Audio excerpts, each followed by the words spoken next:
นานมาแล้วยังมีเมืองอยู่2 เมืองซึ่งเป็นเมืองใหญ่และเมืองขนาดเล็กเมืองใหญ่นั้นมีชื่อว่าเมืองวิราชและเมืองเล็กมีชื่อว่าเมืองวิเรศทั้ง2 เมืองเป็นเมืองพี่เมืองน้องกันมานานแล้วก่อนหน้านั้นทั้ง2 เมืองได้ถูกปกครองโดยท้าวศักดาผู้เป็นลุงของวิราและวิสิทธิ์ท้าวศักดานั้นไม่มีทายาทเมื่อแก่ตัวลง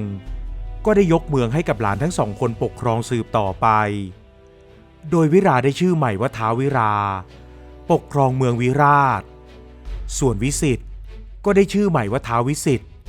ขึ้นปกครองเมืองวิเรศในเวลาไล่เลี่ยกันในความเป็นจริงท้าววิสิทธิ์นั้นเป็นลูกชายน้องสาวของท้าวศักดาซึ่งควรจะได้ขึ้นปกครองเมืองวิราชที่เป็นเมืองหลักเมืองใหญ่แต่ท้าววิราที่เป็นเพียงหลานห่างๆกลับได้ขึ้นปกครองแทนก็เพราะว่าท้าววิรานั้นได้ใช้เล่ห์เพทุบาย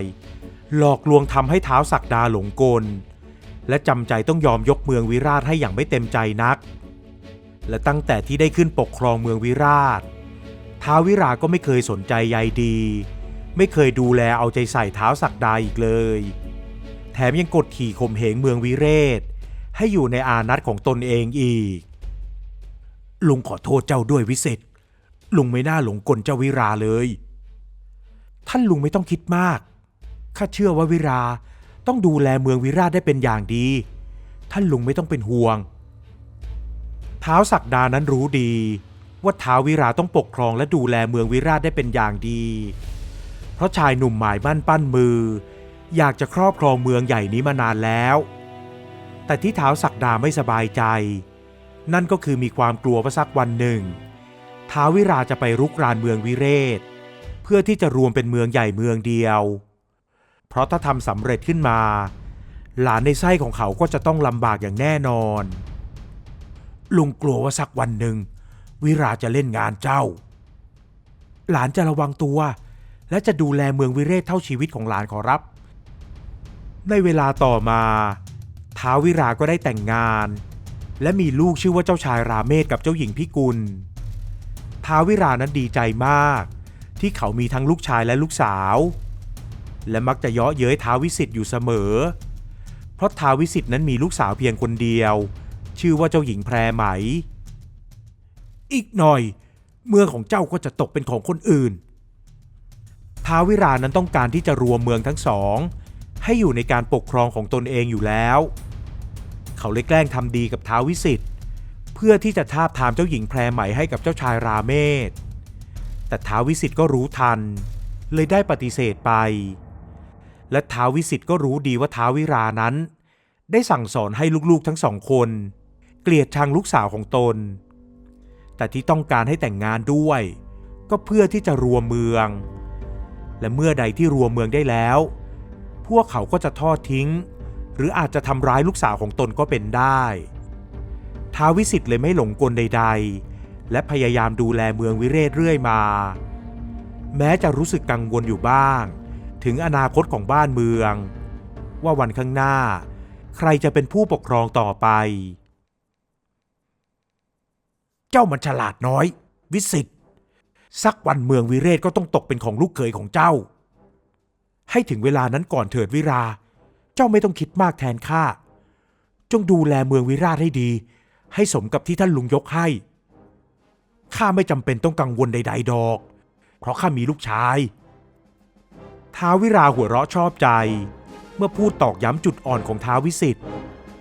ส่วนลูกชายกับลูกสาวก็พลอยหัวเราะไปกับเขาด้วยเจ้าหญิงแพรไหมที่ยืนอยู่ข้างๆพ่อนั้นรู้สึกไม่ชอบใจทั้ง3 พ่อลูกเลยเพราะแม้เธอจะยังเด็กอยู่แต่เธอก็เข้าใจความรู้สึกของพ่อดีและไม่เข้าใจว่าทำไมท้าววิราถึงได้ไม่ชอบพ่อของเธอและเจ้าชายราเมศกับเจ้าหญิงพิกุลก็มักจะดูถูกและกลั่นแกล้งเธออยู่เสมอลูกน่าจะเกิดมาเป็นผู้ชายจะชายหรือหญิงเราก็มีค่าในตัวเองทั้งนั้นลูกรักเจ้าอย่าได้คิดมากวันเวลาผ่านไปนานหลายปีจนกระทั่งเจ้าชายราเมศเจ้าหญิงพิกุลและเจ้าหญิงแพรไหมเติบใหญ่ขึ้นพอเจ้าชายราเมศอายุได้20 ปี ท้าววิราก็ได้ยกเมืองวิราชให้กับเขาปกครองสืบต่อและในวันที่มีการทำพิธีเฉลิมฉลองการขึ้นครองเมืองท้าววิราก็ได้เชิญท้าววิสิทธิ์และเจ้าหญิงแพรไหมให้ไปร่วมงานด้วยซึ่งท้าววิสิทธิ์ก็รู้ดีว่าที่ท้าววิราเชิญตนเองกับลูกสาวไปนั้นก็เพื่อที่จะเยาะเย้ยและเหยียดหยามที่เขายังคงต้องปกครองเมืองในวัยที่สมควรที่จะปลดตัวเองให้ลูกๆได้ทำหน้าที่ต่อท้าววิสิทธิ์จึงไปร่วมงานอย่างเสียมิได้ว่าอย่างไรล่ะเจ้าวิสิทธิ์เมื่อไหร่จะได้สบายสักทีเล่าจะปกครองบ้านเมืองจนสิ้นลมหรืออย่างไรก็คงเป็นอย่างที่ท่านพ่อว่าน้องแพรไหมจะเปลี่ยนใจมาเป็นเมียพี่ก็ยังไม่สายนะอย่าเลยพี่ชายปล่อยให้ข้าแก่ตัวไปกับเมืองเล็กๆเถิดหาเจ้าชายจากเมืองใหญ่มาเกี่ยวดองไม่ได้ดอกทั้งสามพ่อลูกพากันดูถูกดูแคลนท้าววิสิทธิ์กับแพรไหมแต่ทั้งสองคนก็ไม่ตอบโต้อะไรและอยู่ร่วมงานพิธีจนกระทั่งเสร็จสิ้น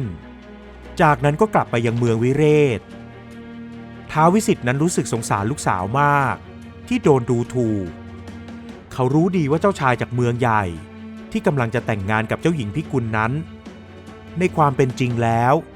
เจ้าชายคนนั้นต้องการที่จะแต่งงานกับแพรไหมแต่กลับถูกท้าววิราจัดฉากจนได้ลงเอยกับพิกุลในที่สุดเจ้าไม่ต้องกังวลสิ่งใดแพรไหมเพราะเชื่อว่าเมื่อถึงเวลาสิ่งดีๆจะเข้ามาเองเชื่อพ่อเถอะนะเจ้าค่ะท่านพ่อลูกก็คิดเช่นนั้นท้าววิราไม่ทำแค่เพียงดูถูกท้าววิสิทธิ์กับแพรไหมเท่านั้นแต่เขายังพยายามที่จะกีดกันเจ้าชายจากต่างเมืองด้วยยิ่งเป็นเจ้าชายจากเมืองใหญ่เขาก็จะทำทุกทางจนเจ้าชายเหล่านั้นติดต่อกับเมืองวิเรศและเจ้าหญิงแพรไหมไม่ได้เพราะท้าววิรายังคาดหวังว่าสักวันหนึ่งเมื่อท้าววิสิทธิ์แก่ตัวลงและแพรไหมที่ไม่มีเจ้าชายจากเมืองไหนมาขอแต่งงานในวันนั้นเขาจะสามารถจัดการกับเมืองวิเรศได้และจะให้เมืองวิเรศอยู่ภายใต้การปกครองของเจ้าชายราเมศท้าววิสิทธิ์นั้นรู้ทุกอย่างแต่ก็ยอมนิ่งเฉยและคิดแก้ปัญหาอยู่เงียบๆเขาได้ส่งสารไปเชิญเจ้าชายจากหัวเมืองเล็กๆให้มาดูตัวลูกสาวและในที่สุดก็ได้มีเจ้าชายจากเมืองเล็กๆเมืองหนึ่งส่งทหารชั้นผู้ใหญ่มาสู่ขอเจ้าหญิงแพรไหมเจ้าชายคนนั้นมีชื่อว่าเจ้าอันนบ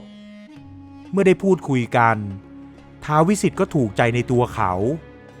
เพราะแม้จะเป็นเจ้าชายจากเมืองเล็กๆแต่มีความเก่งกาจรอบด้านและที่สำคัญเจ้าอันนบเองก็ตกหลุมรักเจ้าหญิงแพรไหมเมื่อได้พบหน้ากันท้าววิสิทธิ์รู้สึกโล่งใจเพราะสำหรับเขาแล้วเจ้าหญิงแพรไหมนั้นสำคัญกว่าสิ่งอื่นใดเขาอยากจะให้ลูกสาวได้พบเจอกับคนที่ดีที่จะปกป้องดูแลเธอไปตลอดชีวิตเมื่อถึงวันแต่งงานของเจ้าหญิงแพรไหมกับเจ้าอันนบท้าววิสิทธิ์จำเป็นจะต้องเชื้อเชิญท้าววิราและลูกๆมาด้วยเพราะอย่างไรเสียก็ยังมีความเกี่ยวดองเป็นญาติกันอยู่แม้จะรู้อยู่แล้วว่าเมื่อทั้ง3คนมาร่วมพิธี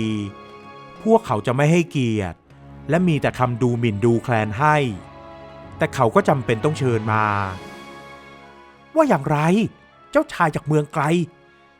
ระวังตัวให้ดีและรักษาเมืองนี้ไว้ให้ได้นะ เจ้าชายราเมศได้พูดจาดูถูกเจ้าอันนบแต่เจ้าอันนบก็ไม่ได้ตอบโต้อะไรเขาได้แต่ยิ้มให้และทำความเคารพทั้ง3คนในฐานะญาติผู้ใหญ่ส่วนเจ้าหญิงพิกุลที่ควงคู่มากับเจ้าชายจากหัวเมืองใหญ่นั้นก็ทำท่าวางโตและคุยโวว่าเมียพี่ชายของเธอที่ได้แต่งงานกันไปนั้นกำลังตั้งท้องเมื่อไหร่ที่พี่สะใภ้ของเธอคลอดพวกเธอก็จะมีหลานชายไว้สืบทายาทบ้านเมืองแล้วระวังเธอจะมีแต่ลูกสาวนะจ๊ะแพรไหมแล้วดวงเมืองเล็กๆนี้จะสั้นกุดท้าววิราได้ยุยงให้เจ้าชายราเมศไปหาเรื่องรบรากับเจ้าอันนบเพื่อที่จะแย่งชิงเมืองวิเรศและขับไล่ให้ท้าววิสิทธิ์กับเจ้าหญิงแพรไหมไปอยู่ที่เมืองของเจ้าอันนบแต่เจ้าอันนบก็สามารถปกป้องทุกคนและบ้านเมืองไว้ได้ทุกครั้งจนเจ้าชายราเมศเริ่มเบื่อหน่ายที่จะทำตามคำยุยงของผู้เป็นพ่อ เขาเลยปลีกตัวออกไปล่าสัตว์ในป่ากับทหารคนสนิทต่อมาไม่นานท้าววิราเริ่มมีปัญหาภายในกันเองเพราะเจ้าชายราเมศเริ่มไม่ฟังคำของพ่อและทำทุกอย่างตามใจตัวเองมากขึ้นอีกทั้งไม่สนใจใยดีต่อเมืองวิเรศแล้วเพราะคิดว่าเมืองวิเรศก็แค่เมืองเล็กๆเจ้าชายราเมศคิดว่าเขาปกครองเมืองใหญ่อย่างเมืองวิราชให้ก้าวหน้ามั่นคงต่อไปก็เพียงพอแล้วไม่มีความจำเป็นใดๆที่จะต้องไปให้ความสนใจกับเมืองวิเรศอีกแต่ท้าววิรากลัวเสียหน้าเพราะเคยพูดอยู่เสมอว่าจะเอาเมืองวิเรศมาจากท้าววิสิทธิ์ให้ได้เมื่อลูกชายไม่ร่วมมือด้วยเขาเลยต่อว่าและมีปัญหากับเจ้าชายราเมศมาตลอดและปัญหาที่ซ้ำเติมเข้ามาอีกก็คือลูกสะใภ้นั้นไม่เคยมีหลานชายให้กับเขาเลยมีแต่หลานสาวท้าววิราได้แต่หวังว่าสักวันหนึ่งลูกสะใภ้จะให้กำเนิดลูกชายไม่กี่ปีต่อมาท้าววิราก็ต้องพบกับความเสียใจอีกเมื่อเจ้าชายราเมศที่ติดใจในการออกป่าล่าสัตว์ได้ออกไปล่าสัตว์กับทหารคนสนิทจนเกิดอุบัติเหตุทำให้เจ้าชายราเมศขาหักทั้งสองข้างไม่สามารถเดินเหินได้ดังเดิมและที่ร้ายไปกว่านั้นคือเจ้าชายราเมศได้กลายเป็นอัมพาตไม่สามารถขยับเขยื้อนร่างกายได้อีกได้แต่นอนแน่นิ่งอยู่บนแท่นที่นอนรอการเยียวยารักษาไปวันๆเหตุการณ์นี้ทำให้ท้าววิราแทบบ้าคลั่งเพราะลูกชายที่เขาหวังจะให้สืบต่อการปกครองไปอย่างราบรื่นกลับกลายเป็นคนพิการและหลานๆทุกคนก็ล้วนแต่เป็นเด็กผู้หญิงท้าววิราเสียใจมากแต่ก็ยังคาดหวังว่าลูกสาวคงจะให้หลานชายกับเขาบ้างแต่กลับกลายเป็นว่าเจ้าหญิงพิกุลที่แต่งงานอยู่กินกับเจ้าชายจากเมืองใหญ่นั้นเป็นหมันไม่สามารถมีลูกได้และเจ้าชายผู้เป็นสามีก็หนีหายกลับไปยังเมืองของตัวเองแล้วด้วยนี่มันเวรกรรมอะไรของข้านักนะท้าววิราในวัยที่เริ่มชราได้แต่นั่งกุมขมับเพราะมองไม่เห็นอนาคตที่ดีของเมืองวิราชเลยซึ่งแตกต่างกับท้าววิสิทธิ์และเจ้าหญิงแพรไหมที่อยู่ด้วยกันอย่างมีความสุขและเจ้าหญิงแพรไหมนั้นก็ได้ให้หลานชายกับท้าววิสิทธิ์ถึง2 คนส่วนเจ้าอันนบเองก็ปกครองบ้านเมืองได้เป็นอย่างดีจนในวันหนึ่ง2 พ่อลูกได้มานั่งคุยกันท่านพ่อลุงวิราเป็นอย่างไรบ้างพ่อไม่รู้เขาไม่ให้พ่อเข้าไปยุ่งเกี่ยวอะไรพ่อเลยต้องอยู่ห่างๆนี่แหละนะเวรกรรมและความเย่อหยิ่งท้าววิสิทธิ์เห็นด้วยกับลูกสาวทุกอย่างและบอกกับลูกสาวว่าการมองทุกอย่างให้มีคุณค่าอีกทั้งไม่ทำร้ายไม่เอารัดเอาเปรียบใครไม่ข่มเหงดูถูกใครก็จะทำให้ชีวิตอยู่อย่างสุขสบายในที่สุด